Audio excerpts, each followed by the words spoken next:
Welcome back students to your English lecture, and today we are going to do our second poem. Next poem, the name is The Kite, and it is written by the poet is Harry Behan. So basically क्या होता है कि हम सबने kites को fly किया हुआ है और हमें बहुत पसंद भी आता है वो चीज़, लेकिन क्या हमने कभी ध्यान दिया है इस बात पे कि जो काइट्स हैं वो कैसे फ्लाई करती हैं और मतलब किस तरह से वो सारा उसका जो एक प्रोसेस है, एक सिस्टम है, वो कैसे हो रहा है। तो जो पोएट है उसने इसी बात को ध्यान में रखते हुए इस पोएम को लिखा है जो कि बहुत ही ब्यूटीफुली उसने डिस्क्राइब किया है कि एक काइट जो है वो कैसे अपनी प्रोसेस को कैरी ऑन करती है। So let's start with the poem now. Here is the first paragraph. So let's start. How bright on the blue is a kite when it's new. With a dive and a dip, it snaps its tail, then soars like a ship with only a sail. As over tides of wind it rides, climbs to the crest of a gust and pulls, then seems to rest as wind falls. तो जो ये first paragraph है इसमें जो point है वो ये कहना चाहता है कि एक बहुत क्लियर जो स्काई होता है उसके अंदर, जिसमें कोई बादल वगैरह कुछ भी ना हो, एक क्लियर स्काई हो, उसके अंदर जब हम जो काइट जो है वो फ्लाई करती है तो बहुत ही न्यू, बहुत ही ब्यूटीफुल कलर में दिखाई देती है, बहुत ही ब्राइट से कलर के अंदर वो शो होती है जो कि बहुत ब्यूटीफुल लगती है। जैसे जैसे ही उसे उड़ाने लगते हैं तो उस टाइम वो एक डाइव एंड डिप करती है। डाइव एंड डिप होता है कि जैसे कि पानी के अंदर हम कोई चीज़ को फेंकते हैं तो वो कभी एक बार तो डिप करता है, वो बहुत जल्दी से डाउन में जाता है और उसके बाद फिर डाइव करता है, फिर उठता है। तो उसी तरह से जो काइट है जब हम उसे फर्स्ट टाइम उड़ाते हैं स्काई के अंदर तो वो कभी ऊपर कभी नीचे जाती रहती है और जो उसकी जो टेल है, मतलब जो उसकी पीछे टेल जो होती है वो काइट की बहुत ही नॉइज करती हुई, बहुत ही क्राउडली जो है वो हवा के अंदर हमें सुनाई देती है, जो बहुत नॉइज करती है। बेसिकली सबने नोटिस किया होगा ये चीज़। फिर इसके बाद जो पॉइंट है वो कहता है कि वो इतनी तेजी से जो चलती है, इतनी तेजी से वो ऊपर उड़ जाती है जैसे कि कोई शिप की जो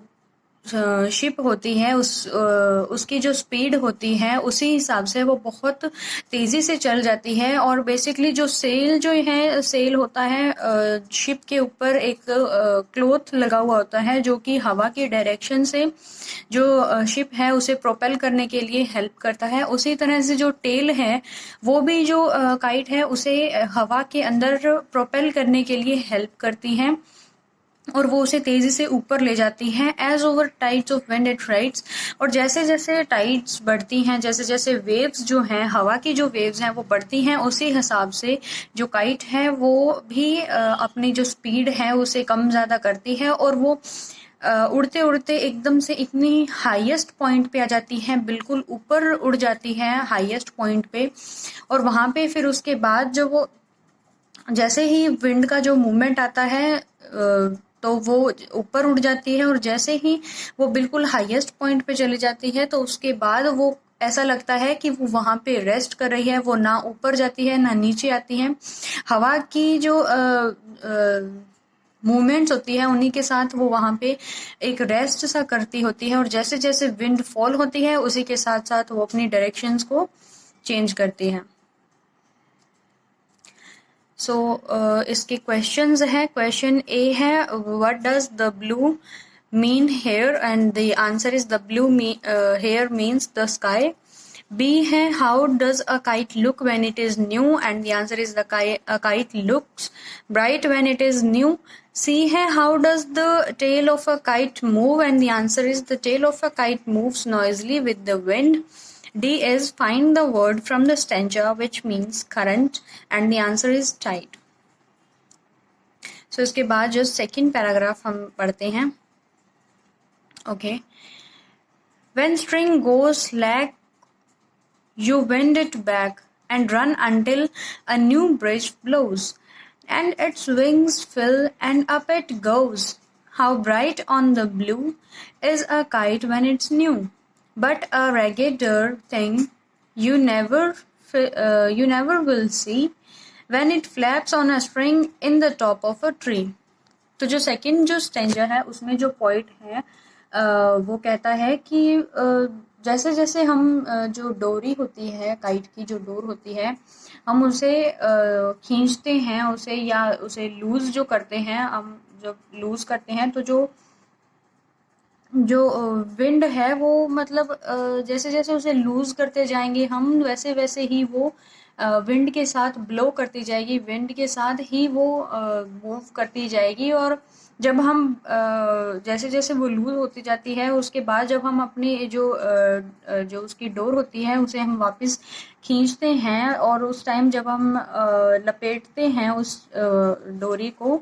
तो वो बहुत ही स्पीडी से नीचे आती है एक हवा के साथ ही वो ब्लो करती है और एक न्यू ब्रिज जो है हवा का जो न्यू ब्रिज है वो उसे कहीं ना कहीं अपनी मूवमेंट से या अपनी जो स्पेस है वहाँ से वो खींचने में बहुत हेल्प करता है and up it goes how bright in the blue is a kite when it's new और जैसे जैसे हम खींचते हैं तो जो ब्रिज है हवा का जो हवा का फ्लो है वो उसे उतना ही टाइट करता जाता है उतना ही उसे ऊपर उड़ाता जाता है और इसी के साथ जो पॉइंट है वो कहता है कि जो एक इतने ब्लू जो स्काई के अंदर जो काइट है वो कितनी न्यू कितनी ब्यूटीफुल और कितनी ब्राइट लग रही है लेकिन एक बहुत ही डर्टी बहुत ही गंदी चीज़ हैपन होती है जब हम हमेशा ये चीज़ नोटिस करते हैं और हमें देखना ये पसंद नहीं होता बिल्कुल भी जब जो स्ट्रिंग है वो टूट जाती है और उसके जो स्ट्रिंग है काइट की वो टूट जाती है और वो काइट कहीं ना कहीं टॉप ऑफ अ ट्री के अंदर कहीं ना कहीं फंस जाती है कहीं ना कहीं वो वहीं पे ही अटक जाती है तो वो चीज़ हमें देखना बिल्कुल भी पसंद नहीं है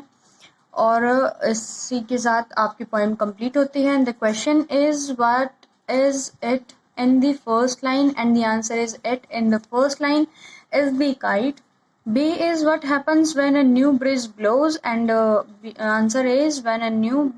breeze blows the kite goes up again.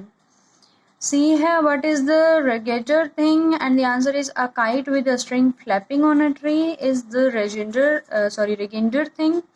D is what is the opposite of word slack and the answer is tight. After that there are some textual questions so you should do it by yourself. If any queries contact to your teacher and thank you.